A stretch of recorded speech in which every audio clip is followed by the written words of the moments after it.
कराची शहर के मशरिक में 29 किलोमीटर के फासले पर एक वसी अरीज, मुनफरिद और मखसूस तर्ज तामीर का हामिल कदीम कब्रिस्तान मौजूद है। मलीर जिले के अंदर वाक़िए इस शहर खामोशा को चौकंडी कब्रिस्तान कहा जाता है।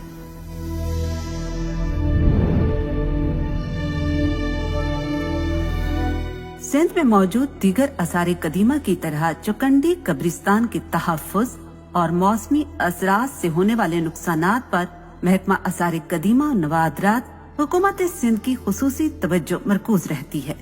कब्रिस्तान की चौदीवारी तामीर हो चुकी है। नुकसान सदा मकबरों की बहाली का काम फन्नी और साइंसी बुनियादों पर बिला तातुल जारी रहता है।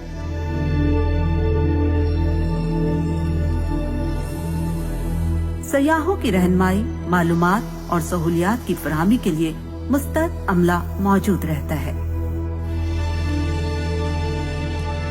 मुहक्किकीन के मुताबिक चौकंडी चारों अतराफ से खुली हुई एक ऐसी इमारत को कहते हैं जो स्तूनों के जरिए इस्तादा कोई छतरी या साइबा हो।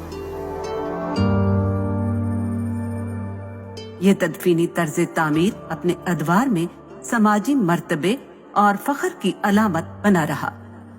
इस किस्म की तामीरात मकली, मंगोपीर और तंग वगैरह में भी मौजूद हैं।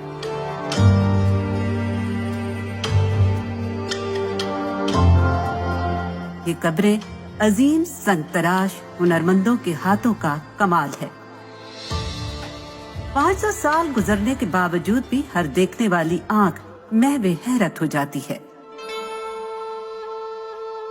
जी शऊर और बाज़ौक़ इंसान ये सोचने पर मजबूर हो जाता है कि सदियों पहले इस वीराने में इन शानदार और बुलंद बाला तदफीनी तामीराती ढांचों को खड़ा करना किस तरह मुमकिन हुआ होगा।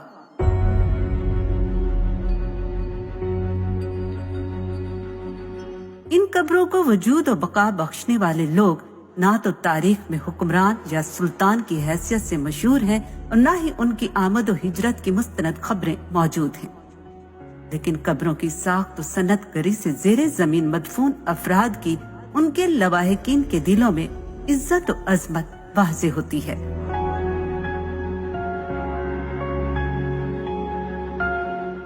पंद्रहवीं ता 18वीं सदी ईसवी के दौरान वजूद पजीर होने वाले ये मकाबिर अपने दौर के कबायली और तदफीनी तौर तरीके से जुदागाना नहज रखते हैं। 16वीं सदी ईसवी में तदफीनी फन तामीर के नए अवामी रुझानात ने बालादस्ती हासिल कर ली, जिसका यकीनन कोई समाजी, सकाफती और फन्नी पस मंजर रहा होगा।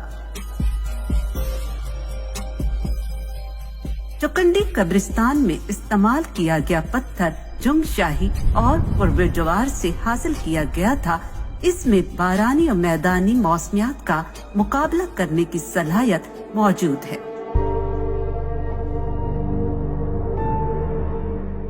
चौकंडी में एक या इससे ज्यादा कब्रें एक चबूतरे पर बनाई गई हैं। चबूतरे के ऊपर ताबूत नुमा चौदीवारी के ऊपर 6 अदद अमूदी पत्थर के सलेब या तख्ते और दो तवील स्लेब चारों अतराफ मदफून की कामत और जिसामत के मुताबिक रखे गए थे। इसी तरह मंजिल ब मंजिल आखिरी ऊंचाई तक ले जाते थे।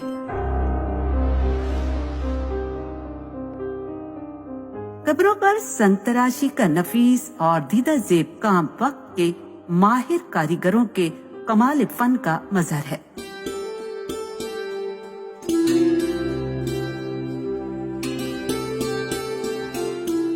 इस जमाने में मर्दों और औरतों की कब्रों की बनावट में वाज़े फर्क रखा जाता था। मर्द की कब्र पर पत्थर की पग, दस्तार या ताज रखा जाता था, जो कि बच्चों की कब्रों पर भी नुमाया है। औरतों की कब्रों पर जेवरात या कशीदाकारी से मुमासिल नकूश बनाए जाते थे। जंगजू सिपाहियों की कब्रों पर तलवार, जंगी हथियार और घोड़ों की अशकाल भी बनाई गई हैं।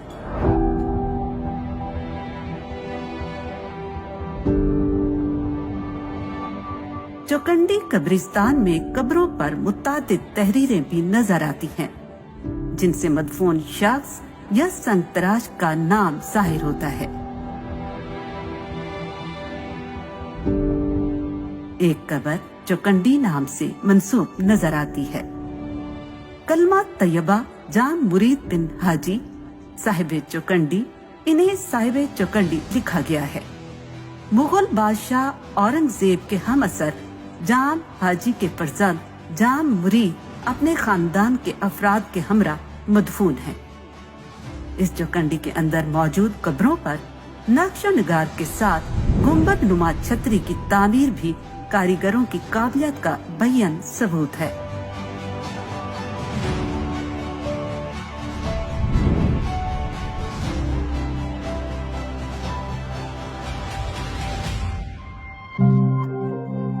चौकंडी कब्रिस्तान के कब्रों की दिलकशी और जाज़बियत का राज जियोमेट्रिकल डिजाइन्स पर मबनी कुंदा कारी और नक्श निगारी है। इस किस्म के फन्नी शाहकार, जमालियाती ज़ौक़ और माशी इस्तेहकाम के बगैर तख्लीक नहीं होते।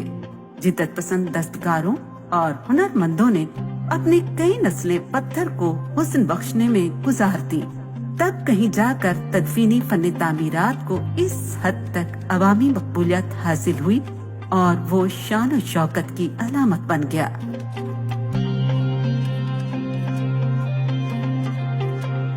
चौकंडी के अंदर काम करने वाले या उनकी सरपरस्ती करने वाले लोग, जिन्होंने अपनी रिहाइश गाहें तो शानदार नहीं बनाई, लेकिन मुख्तलिफ औकात में शहादत पाने वाले बहादुर सपूतों की अजमतों को उजागर करने के लिए उनकी आखिरी आरामगाहें बनवाकर अपने रूहानी जज्बात की तस्कीन की। तारीखी विरसे का तहफ़्फ़ुज़ हम सब की जिम्मेदारी है, ताहम अहले इल्म और सकाफत दोस्त हलकों को भरपूर किरदार अदा करने की जरूरत है।